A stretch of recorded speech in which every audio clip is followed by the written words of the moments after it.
ಕೋಡುಬಳೆ ಅಂದ್ರೆ ಅಡುಕಲೆ. ಧರ್ಮಸ್ಥಳ ಸೌಜನ್ಯ ಕೇಸ್ ಮರು ತನಿಖೆಗೆ ಸುಪ್ರೀಂ ಸಮ್ಮತಿ.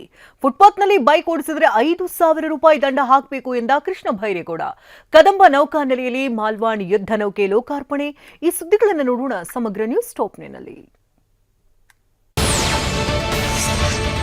ಧರ್ಮಸ್ಥಳದಲ್ಲಿ ಸೌಜನ್ಯ ಅತ್ಯಾಚಾರ ಮತ್ತು ಕೊಲೆ ಕೇಸ್ ಮರು ತನಿಖೆಗೆ ಸುಪ್ರೀಂ ಕೋರ್ಟ್ ಸಮ್ಮತಿಸಿದೆ. ಅಲ್ಲದೆ ವಿಚಾರಣೆ ವೇಳೆ ಸಿಬಿಐಗೆ ಕೋರ್ಟ್ ತರಾಟೆ ತೆಗೆದುಕೊಂಡಿದ್ದು ತನಿಖಾಧಿಕಾರಿ ಘಟನಾ ಸ್ಥಳಕ್ಕೆ ಹೋಗಿಲ್ಲ ಅಂತ ಆಕ್ಷೇಪಿಸಿದೆ. ಆದರೆ ಯಾವ ರೀತಿ ತನಿಖೆ ಅನ್ನೋ ಬಗ್ಗೆ ಸುಪ್ರೀಂ ಸಾಂಪ್ರದಾಯಿಕ ರೆಸಿಪಿ ಮತ್ತಷ್ಟು ಬೇಕೆನಿಸುವ ರುಚಿ. ಕೋಡುಬಳೆ ಅಂದ್ರೆ ಅಡುಕಲೆ. ಆದೇಶ ಕಾಯ್ದಿರಿಸಿದೆ. ರಾಜ್ಯ ಸರ್ಕಾರ ಎಸ್ಐಟಿ ರಚಿಸಲು ಸಿದ್ಧ ಅಂದಿದೆ. ನಿವೃತ್ತ ನ್ಯಾಯಾಧೀಶರ ನೇತೃತ್ವದಲ್ಲಿ ತನಿಖೆಗೆ ಒತ್ತಾಯಿಸಿ ಸೌಜನ್ಯ ತಾಯಿ ಕುಸುಮಾವತಿ ಗೌಡ ಸುಪ್ರೀಂ ಕದ ತಟ್ಟಿದ್ರು. ಅಂತಿಮ ಆದೇಶದಲ್ಲಿ ತನಿಖೆ ಬಗ್ಗೆ ಸುಪ್ರೀಂ ವಿಸ್ತೃತ ನಿರ್ದೇಶನ ನೀಡಲಿದೆ. ದಕ್ಷಿಣ ಕನ್ನಡ ಜಿಲ್ಲೆ ಬೆಳ್ತಂಗಡಿಯ ಧರ್ಮಸ್ಥಳದಲ್ಲಿ 14 ವರ್ಷದ ಹಿಂದೆ ಸೌಜನ್ಯ ಅತ್ಯಾಚಾರ ಮತ್ತು ಕೊಲೆ ನಡೆದಿತ್ತು.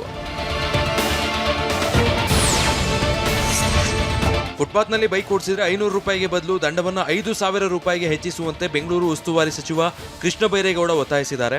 ಈ ಬಗ್ಗೆ ಸಾರಿಗೆ ಸಚಿವ ಭೈರತಿ ಸುರೇಶ್ಗೆ ಪತ್ರ ಬರೆದಿರುವ ಅವರು ಪಾದಚಾರಿಗಳಿಗೆ ಅಪಘಾತವಾದರೆ ಕಠಿಣ ಕಾನೂನು ಕ್ರಮ ಕೈಗೊಳ್ಳುವಂತೆ ಮತ್ತು ಪರ್ಯಾಯ ಪಾರ್ಕಿಂಗ್ ವ್ಯವಸ್ಥೆ ಪಾಲಿಸುವ ಕುರಿತಂತೆ ಮನವಿ ಮಾಡಿದ್ದಾರೆ. ಟ್ರಾಫಿಕ್ ಅಧಿಕಾರಿಗಳ ಜೊತೆಗೂ ಸಭೆ ನಡೆಸಿರುವ ಸಚಿವರು ಫುಟ್ಪಾತ್ನಲ್ಲಿ ಬೈಕ್ ಚಲಾಯಿಸಿದರೆ ಕ್ರಮ ಕೈಗೊಳ್ಳಬೇಕು ಅಂತ ಸೂಚಿಸಿದ್ದಾರೆ.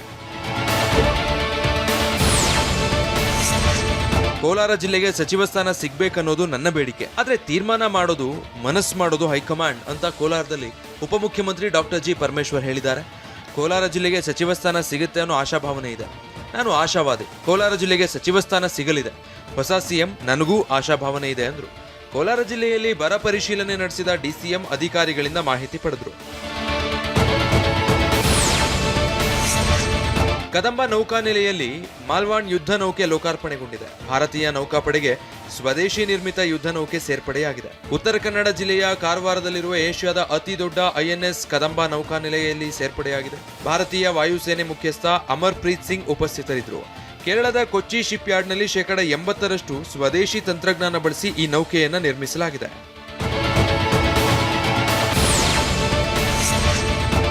ಹುಬ್ಬಳ್ಳಿಯಲ್ಲಿ ಅಕ್ರಮ ಕಸಾಯಿಖಾನೆಗಳನ್ನು ಬಂದ್ ಮಾಡುವಂತೆ ಆಗ್ರಹಿಸಿ ಹಿಂದೂಪರ ಸಂಘಟನೆಗಳು ಸಿಡಿದೆದ್ದಿವೆ. ಹುಬ್ಬಳ್ಳಿ ಧಾರವಾಡ ಮಹಾನಗರ ಪಾಲಿಕೆ ಕಚೇರಿಗೆ ಮುತ್ತಿಗೆ ಹಾಕಲು ಯತ್ನಿಸಿದ್ರು. ಅಲ್ಲದೆ ಈ ಹಿಂದೆ ಪತ್ತೆಯಾದ ಗೋವುಗಳನ್ನು ಅಕ್ರಮವಾಗಿ ಸಾಗಾಟ ಮಾಡಲಾಗಿದೆ. ಸಾಗಾಟ ಮಾಡಿದವರ ವಿರುದ್ಧ ಕ್ರಮ ಕೈಗೊಳ್ಳಬೇಕು ಅಂತ ಆಗ್ರಹಿಸಿದ್ದಾರೆ. ಪೊಲೀಸರು ಹಿಂದೂಪರ ಸಂಘಟನೆಗಳ ಕಾರ್ಯಕರ್ತರನ್ನ ವಶಕ್ಕೆ ಪಡೆದಿದ್ದಾರೆ. ರೌಡಿಗಳಿಗೆ ಪೊಲೀಸರು ಫುಲ್ ಕ್ಲಾಸ್ ತಗೊಂಡಿದ್ದಾರೆ. ಬೆಂಗಳೂರಿನ ಎಲೆಕ್ಟ್ರಾನಿಕ್ ಸಿಟಿ ಉಪವಿಭಾಗ ಹೆಬ್ಬಗೋಡಿ ಠಾಣೆಯಲ್ಲಿ ಇತ್ತೀಚೆಗೆ ರೌಡಿಗಳ ಅಟ್ಟಹಾಸ ಎಲ್ಲೆ ಮೀರ್ತಾ ಇದೆ. ಹೀಗಾಗಿ ಹೆಬ್ಬಗೋಡಿಯಲ್ಲಿ ರೌಡಿಗಳ ಪರೇಡ್ ನಡೆಯಿತು. ಆಕ್ಟಿವ್ ಇರುವ ರೌಡಿಗಳಿಗೆ ಎಲೆಕ್ಟ್ರಾನಿಕ್ ಸಿಟಿ ACP ಸತೀಶ್ ಮತ್ತು ಇನ್ಸ್ಪೆಕ್ಟರ್ ಸೋಮಶೇಖರ್ ಖಡಕ್ ವಾರ್ನಿಂಗ್ ಮಾಡಿದ್ರು. 95 ರೌಡಿಗಳ ಪೈಕಿ 46 ರೌಡಿಗಳು ಪರೇಡ್ಗೆ ಬಂದಿದ್ರು. ರಾಜ್ಯ ಸರ್ಕಾರ ಬರ ಪರಿಸ್ಥಿತಿ ಸರಿಯಾಗಿ ನಿಭಾಯಿಸ್ತಾ ಇಲ್ಲ ಅಂತ ಆರೋಪಿಸಿರುವ ವಿಪಕ್ಷ ನಾಯಕ ಆರ್ ಅಶೋಕ್ಗೆ ಡಿಸಿಎಂ ಪರಮೇಶ್ವರ್ ತಿರುಗೇಟು ನೀಡಿದ್ದಾರೆ.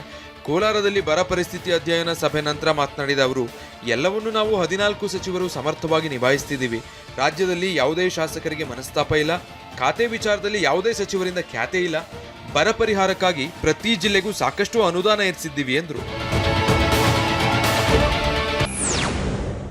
ಕೋಡುಬಳೆ ಅಂದ್ರೆ ಅಡುಕಲೆ.